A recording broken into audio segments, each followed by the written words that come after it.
नमस्कार दर्शकों, मैं दीपक मजुमदार और आप देख रहे हैं हल्ला बोल न्यूज़। अभी यूं ही भ्रमण करते हुए कुछ मीटर रीडरों का यहां संख्या हमने देखा और उनकी भीड़ देखी तो और उनसे तलब करने की कोशिश की, जानकारी लेने की कोशिश की कि आप लोग इस प्रकार से यहां भीड़ क्यों लगाए हुए हो।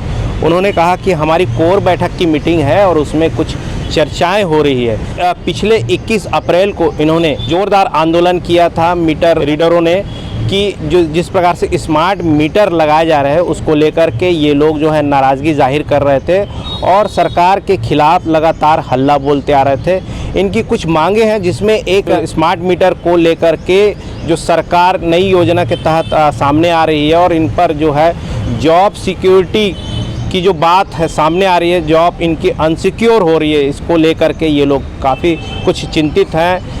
सरकार से अपनी नाराज़गी जाहिर करते हुए लगातार आंदोलन कर रहे हैं और क्या कुछ मामला है जो आज ये कोर मीटिंग में क्या योजनाएं बना रहे हैं और सरकार के खिलाफ किस प्रकार से हल्ला बोलने की योजना बना रहे हैं और सरकार से अपने मांगों को लेकर के किस प्रकार से ये अगली जो योजना बना करके आंदोलन करने की जो कोशिश करेंगे या सरकार जो इनके लिए नियम तय करेगी उसके अनुसार ये संतुष्ट होंगे, तो क्या कुछ बातें हैं हम जानने की कोशिश करेंगे। व्हाइट हाउस गार्डन के सामने भीड़ लगा करके हैं और कुछ योजना बना रहे हैं क्योंकि आप लोग मीटर हैं जो पिछले कुछ दिनों से जो आप लोग आंदोलन करते आ रहे हैं और तरह तरह की योजना बना रहे हैं, सरकार के खिलाफ कुछ हल्ला बोलने की योजना बना रहे हैं, क्या कुछ है?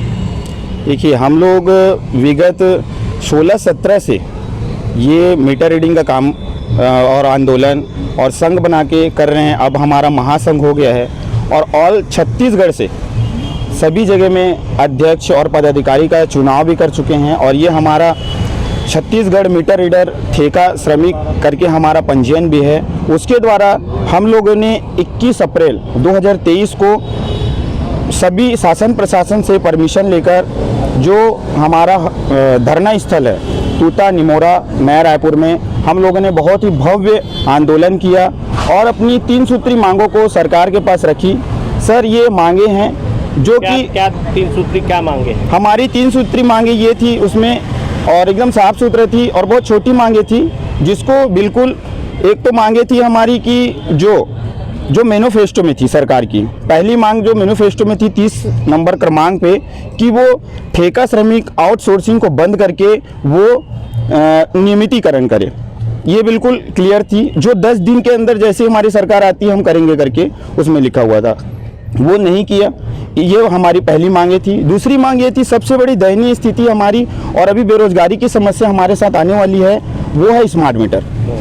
ये दूसरी समस्या थी हमारी और मांग भी थी कि इसमें हम देखे जा रहे हैं कि अगर ये स्मार्ट मीटर लग जाता है तो हम छत्तीसगढ़ में 6100 मीटर रीडर हैं जो ये लग जाने से, प्रीपेड मीटर लग जाने से हम पूर्ण तरीके से बेरोजगार हो जाएंगे, हमारी रोजी रोटी की समस्या आने वाली है, ये मांगे थी। तो हम वहाँ पे 62 साल का जॉब सिक्योरिटी चाहते हैं जो कि सेंट्रल गवर्नमेंट का ये लगना तो तय है। तो हम भी चाहते हैं कि हम इतने सालों से काम कर रहे हैं विद्युत विभाग में तो हमको भी जॉब सिक्योरिटी दे। भाई, सरकार कहती है आप लोगों की जो नियमितीकरण की बात है उसका कोई प्रावधान नहीं है क्योंकि आप लोग दैनिक वेतन भोगी की श्रेणी में भी नहीं आते हो। हम लोग दैनिक वेतन भोगी की श्रेणी में नहीं आते, लेकिन यहाँ पे अभी 2 बार यहाँ पे पेपर में छपा था कि 4800 मीटर रीडरों को संविदा नियुक्त किया गया है। हम सरकार से ये हमारी तीसरी मांगे थी जिसको हमने अपने जो धरना प्रदर्शन में ये तीसरी मांगे भी हैं कि आप बार छाप रहे पेपर में 4800 मीटर रीडर को संविदा किया गया है, तो ये बता दीजिए कि वो 4800 जो संविदा किया है, क्या सरकार कहती है कि आप लोगों को नियमितीकरण करेंगे करके? नहीं, सरकार ने कहा है। सरकार ने नहीं कहा है, लेकिन हमको ठेका श्रमिक बोला जाता है, संविदा कर्मी बोला जाता है। तो सरकार ने जैसा बोला गया था कि आउटसोर्सिंग ठेका प्रथा वालों को परमानेंट करेंगे, नियमितीकरण करेंगे, तो हम उसके अंदर आते हैं। मेन मुद्दा जो है आप लोग जिस लिए आंदोलन कर रहे हैं उसका जो मुख्य उद्देश्य जो है वो सरकार और जनता तक के ये पहुंचेगी बात जी, उसको स्पष्ट करें जी।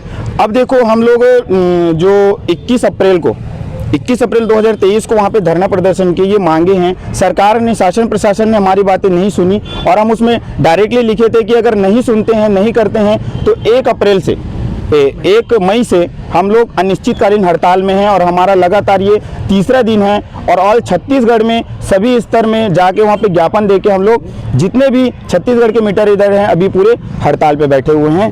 अगर मान के चलिए अभी जिस प्रकार से आप लोग हड़ताल में मीटर रीडर बैठे हुए हैं जी, और इसमें जो ठेका प्रथा प्रशासन है जी, और CSCB प्रशासन है, छत्तीसगढ़ विद्युत मंडल जो है, जी। फिर नए लोगों को नियुक्त करती है और आप लोग तो बाहर हो जाएंगे क्योंकि ठेका प्रथा है, बात जी। को समझिएगा। जी जी जी तो क्या करेंगे सर, इतनी अभी ये डिजिटल काम है जिसको एक मीटर रीडर ही समझ सकता है। सबसे पहले तो जो भी ज्वाइनिंग करेगा उसको तो सबसे पहले 10 से 15 हज़ार खुद से यहाँ पे खर्चा करना पड़ेगा, उसको व्यय करना पड़ेगा, मोबाइल लेना पड़ेगा, प्रिंटर लेना पड़ेगा उसको, क्योंकि ये खुद का होता है, सरकार नहीं देती, सरकार नहीं देती है। और सबसे पहले जो इतना डिफिकल्ट एरिया है उनको सिखाएगा कौन?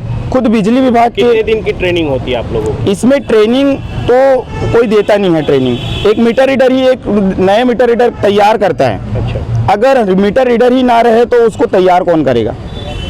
विभाग से कोई सहयोग नहीं रहता? नहीं, विभाग से कोई सहयोग नहीं रहता। मीटर रीडर ही मीटर रीडर को ट्रेनिंग देता है और तैयार करता है, एरिया दिखाता है, उसके बाद काम चालू करता है। मतलब आपका कहना यह है कि आप लोग इस प्रकार से आंदोलन कर रहे हैं तो नया मीटर रीडर का आना असंभव है? जी, असंभव है। वो आ ही नहीं सकता और कर ही नहीं सकता, क्योंकि इतना जल्दी कर पाना बहुत इम्पॉसिबल है। परिचय। जिलाध्यक्ष राजेश कुमार साहू। क्या आप लोग अपने भविष्य को लेकर जिस प्रकार से चिंता जाहिर कर रहे हैं, आप जनता के बीच में जाते हैं, जनता का क्या ओपिनियन है स्मार्ट मीटर को लेकर? जैसे रीडिंग करने जाते हैं तो लोग सब पूछते हैं स्मार्ट मीटर लगने वाले हैं करके, तो लगने वाले हैं करके तो हम लोग को भी जानकारी है, लेकिन वो लोग बोलते हैं स्मार्ट मीटर लगाएंगे तो हम लोगों को बहुत दिक्कत होगी, हमारे पास पैसा भी नहीं रहता, मीटर नहीं रहता। क्या उनको स्मार्ट मीटर रीडर का जनता को उसका परिभाषा मालूम है? नहीं, बहुत जने को ऐसा मालूम नहीं है, कुछ को ऐसा मालूम है। लोग बताते हैं स्मार्ट रीडर क्या है न, हम लोग भी बताते पूछते ना, तो उसमें ऐसा करना पड़ेगा जैसे मोबाइल को रिचार्ज करते हैं उसके उस टाइप में इसमें होगा, ऐसे करें। तो उन लोग भी बताते हैं कि ये तो असंभव नहीं है, क्या किसी के पास में पैसा रहता है, किसी के पास मोबाइल है, किसी के पास में नहीं है, तो ये दिक्कत होगी आगे चल के करके, बस ये हो ही नहीं सकता करके। ये Bhuvan Sahu Shastri meter reader. Smart meter को लेकर के जनता का किस प्रकार से सरकार की ओर सपोर्ट है? सर, जैसा कि हम लोग जैसा मीटर रीडिंग लेने के लिए जाते हैं तो हम लोग को कंज्यूमर को जैसे बहुत अभी लाइट में आ गया है कि स्मार्ट मीटर लगने वाले, तो कंज्यूमर का बिहेवियर ऐसा रहता, हम जाते तो हम हमारे से पूछते कि स्मार्ट मीटर लगने वाला तो कैसा रहेगा, क्या रहेगा, तो हम उनको बताते हैं। बहुत सारे लोगों को तो पता भी नहीं रहता कि क्या रहता है क्या नहीं रहता, हम थोड़ा बहुत बताते हैं उनको कि स्मार्ट मीटर ऐसा रहेगा जैसे आप मोबाइल रिचार्ज करते हो, जैसा मोबाइल का रिचार्ज खत्म हो जाता है तो रिचार्ज यानी कॉल वगैरह नहीं कर सकते, वैसे स्मार्ट मीटर में भी रहेगा, लाइन गोल हो जाएगी। तो इसमें ऐसा है कि सामने वाले को यानी कंज्यूमर को बहुत ज़्यादा ये है कि अगर मान के चलो रात में हमारी लाइट गोल हो गई तो हम रात के कहाँ रिचार्ज कराते फिरेंगे, यानी उनको ये ज़्यादा दिक्कत है कि कभी कभी किसी के पास कोई सैलरी कोई जॉब वाले हैं, किसी के पास पैसा नहीं रहता, तो उस वक्त में उन लोग क्या करेंगे, इसलिए थोड़ा सा उन लोग थोड़ा सा वो भी है कि गुस्से में है। भारत के लोग जो है और खास करके छत्तीसगढ़ के लोग इतना डिजिटल नहीं हुए, आर्थिक रूप से डिजिटल नहीं हुए हैं। यानी जो यंग जनरेशन है वो तो पढ़ रही है, वो समझ रही है, लेकिन जो हमारे माता पिता है, हमारी माता पिता को तो ज़्यादा इतना कोई नॉलेज ही नहीं है। हमारे घर वाले भी जितने भी हैं, आपके जितने भी है, जो भी है, हमारे घर में पुराने लोग हैं जितने भी, जिन लोगों को मोबाइल चलाना नहीं आता, उनका कैसा। और बहुत सारे ऐसे छत्तीसगढ़ में बहुत सारे झोपड़पट्टी झुग्गी झोपड़ी में रहते हैं जिनके यहाँ मीटर लगे हुए, उनको ना मोबाइल चलाना आता है, ना उनको इंटरनेट की सेवा का कुछ मालूम है, तो उनका क्या होगा, वो कहाँ रिचार्ज करवाते हुए हैं। 30% लोगों को इंटरनेट की जानकारी, इंटरनेट के, हाँ, छत्तीसगढ़ में नहीं है, हाँ, दूर है, बहुत कम है। और इसमें हमारा ये मेन मुद्दा ये है कि हमारे को यानी जितने लोग बेरोजगार होंगे उनकी नौकरी का क्या होगा, यानी इतने लोग जो जुड़े हुए हैं साथ में इतने साल से जो काम कर रहे हैं उनकी नौकरी छूट जाएगी, उन लोग बेरोजगारी, यानी बेरोजगारी तो ऐसी बढ़ रही है देश में और भी बढ़ जाएगी अगर ये स्मार्ट मीटर वगैरह लगते, तो इसके खिलाफ हम लोग यहाँ आंदोलन। सवाल मतलब पेट का है। पेट। क्या लगता है कि स्मार्ट मीटर लगने के बाद जनता को उसमें लाभ मिलेगा, या आप लोगों की जिस प्रकार की आप लोग बता रहे स्मार्ट मीटर लगने से हमारा भविष्य खतरे में, क्या लगता है? सबसे पहले क्या है सर कि जनता को इस चीज़ का अनुभव नहीं है, और जो अभी नया डिजिटल होने वाला है इससे बहुत लोग, क्योंकि छत्तीसगढ़ ग्रामीण क्षेत्र ज़्यादा है और कई अधिकतर लोगों को जानकारी इस बात की नहीं है, और उसको बताने के बाद लोगों को ये समझ में नहीं आ रहा, जैसे रात बिरात अगर लाइट चली जाती है तो प्रॉब्लम में आ जाएंगे। और रिचार्ज करने का ऑप्शन अभी इसमें इतना नहीं होना चाहिए, क्योंकि इससे होने से जनता में बहुत आक्रोश है सर। और साथ में जो भी कार्य कर रहे हैं मीटर रीडर का जो संबंधित कार्य कर रहे हैं CSEB में, वो भी बेरोजगार हो जाएंगे और बहुत ज़्यादा प्रॉब्लम हो जाएगा, खासकर जनता को। परिचय। हाँ, दीपक शर्मा सर। आप क्या कहना चाहते हैं और किस प्रकार की जो समस्याओं को आप यहाँ पे जनता तक पहुँचाना चाहते हैं? मैं ये कहना चाहता हूँ कि बार बार हमने पिछली सरकार से लेकर आज वर्तमान सरकार को हमने पत्राचार के माध्यम से अनेकों लेटर लिखे, अनेकों MD साहब को लिखे। इसके पहले हमारे माननीय मुख्यमंत्री जी डॉक्टर रमन सिंह जी थे, अभी वर्तमान मुख्यमंत्री भूपेश बघेल जी हैं, और बिजली विभाग के उच्चतम अधिकारी हैं। यहाँ तक से हमने जो पत्राचार किए, हमने दिल्ली ऊर्जा विभाग को भी लिखा और श्रम विभाग में भी हम लोग ने दिया। तो एक ही लाइन में निरंक जवाब ये आता है कि मीटर रीडरों का नियमितीकरण का कोई प्रावधान नहीं है।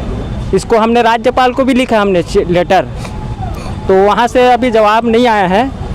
तो जैसे ही अगर जवाब आता है तो ऐसा कोई तो प्रावधान होगा, कोई तो नियम होगा जिसके तहत में मीटर रीडरों का नियमितीकरण किया जा सकता है। पहले हम लोग 30 दिन काम करते थे, लगभग 26 दिन, अभी वर्तमान में उसको करके ना 15 दिन कर दिया गया है, 15 से 16 दिन। जैसे ऑनलाइन बंद हो गया तो उसमें 16-17 दिन चले जाता है, या पानी वानी जब मौसम के हिसाब से। तो मैं ये चाहता हूँ शासन प्रशासन से और हमारे MD साहब से कि जो हमारा कार्य है उसको, जैसे लाइन परिचारक लोग की जैसे 17-18 में जैसे उनको भर्ती लिया गया है, तो हमारे भी कार्य अनुभव लगभग 10 से 15 साल, 20 साल, 25 साल, 30 साल, 35 साल, और हमारे ग्रामीण अंचल में भाई लोग हैं जो 45-50 साल से भी अभी तक 5 ही रुपये में कार्य करते आ रहे हैं। आज तक उसमें कोई बढ़ोतरी नहीं हुआ है। अतः मैं ये चाहता हूँ, बढ़ोतरी का बात छोड़ दीजिए, मैं ये आपसे जानना चाह रहा हूँ कि सरकार के पास ऐसा कोई प्रावधान हो सकता है कि सरकार कोई अपना स्पेशल ऑर्डिनेंस तैयार करके आप लोगों के विषय में, आप लोगों के भविष्य के बारे में सोच सकती है, ऐसा लगता है मेरे को अगर चाहे तो सरकार, अगर चाहे तो सरकार कर सकती है, सरकार की आराम मंशा होनी से, चाहिए। हाँ, मंशा होनी चाहिए। लेकिन यही एक लाइन में बस अधिकारियों द्वारा लिख दिया जाता है कि मीटर रीडरों का नियमितीकरण का कोई प्रावधान नहीं। परिचय। मेरा नाम मंजित फुटान। तो दर्शकों, आपने जो मीटर रीडरों से किस प्रकार की जो बातें सामने आई मीटर रीडरों के माध्यम से, ये सरकार से क्या चाहते हैं और जनता की बात जहां तक सामने आई, क्योंकि मैं आपको बता दूं कि छत्तीसगढ़ प्रदेश में 80% जो जनसंख्या है वो ग्रामीण अंचल में निवास करती है और 20% जो है शहरों में, और शहरों में भी 20% से 30% लोग जो स्लम एरिया में, श्रम क्षेत्रों में रहते हैं, जिन्हें इस बात का ज्ञान नहीं है कि इंटरनेट किस प्रकार से चलता है, इंटरनेट किस प्रकार से काम करती है, और स्मार्ट मीटर क्या है इसकी परिभाषा भी नहीं मालूम। और सरकार ने अचानक ये लाकर के सामने रख दिया कि अब जो है स्मार्ट मीटर लगने वाला है। मोबाइल में जिस प्रकार के रिचार्ज किया जाता है और रिचार्ज ख़त्म होने के बाद आपकी आवाजाही बंद हो जाती है, ठीक उसी प्रकार से नया स्मार्ट मीटर है, उसमें जैसे ही उसका पैकेज ख़त्म होता है तुरंत लाइट कट जाएगी, जब आप रिचार्ज करेंगे फिर से आपकी लाइट आएगी। तो ये जनता जो कह रही है कि ये बहुत बड़ी विडंबना है कि घर में बहुत सारी ऐसी परिस्थितियां हैं, क्योंकि छत्तीसगढ़ अब जो है आर्थिक रूप से अपडेट नहीं हो पाया है, डिजिटल नहीं हो पाया है। तो ऐसे में डिजिटल मीटर का आना कहाँ तक सही है, इन तमाम सवालों को लेकर के हम जनता के बीच जा रहे हैं। जनता से आउटपुट भी आ रहा है, कुछ लोग तो खुश हैं, परंतु 80% की आबादी इसको समझने में विफल है। और जो कर्मचारियों का भविष्य है, मीटर रीडरों का जो भविष्य है, वो कह रहे हैं कि अंधकार में है। तो सरकार को इस पर बहुत बारीकी से सोचना चाहिए, एक व्यापक व्यवस्था बनानी चाहिए मीटर रीडरों को लेकर के, और जो देश की जनता है, राज्य की जनता है, वो जिस अंधेरे में रहेगी उसके बारे में भी एक बार सोचना चाहिए। तो दोस्तों, इन तमाम सवालों के साथ हमारे साथ बने रहिए, देखते रहिए इस प्रकार की खास खबरें। मैं दीपक मजूमदार और आप देख रहे हैं हल्ला बोल न्यूज़। जय हिंद। मीटर रीडर संघ जिंदाबाद, जिंदाबाद, जिंदाबाद। हमारी मांगे पूरी करो, हमारी मांगे पूरी करो, हमारी मांगे पूरी करो। बोल जमूरे हल्ला बोल, हल्ला बोल, हल्ला बोल। बोल जमूरे हल्ला बोल, हल्ला बोल, हल्ला बोल। भारत माता की जय।